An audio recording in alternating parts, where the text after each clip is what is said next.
Okay guys, ini sedang membalut rokok racikan sendiri ya, bersama Mr. Pon, ahli sejarah Aceh, Mr. Fahmi Hanifah, Master Idiom Aceh nombor 1 di Aceh dan Indonesia.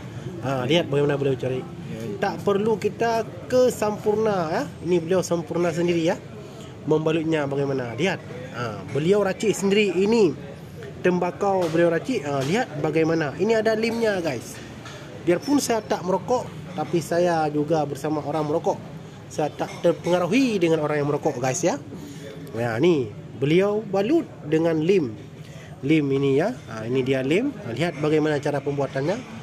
Jika mau merokok beliau, silahkan hubungi saya ya. Ini rokok racikan sendiri. Untuk harga nanti kita berbincang-bincang ya.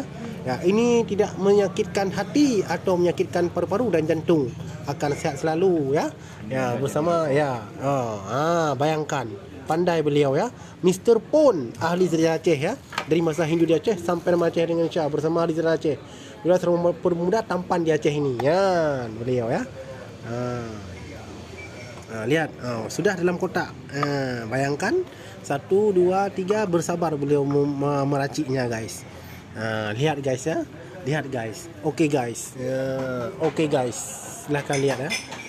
Meracik rokok ya. Malam ni kita racik rokok ya.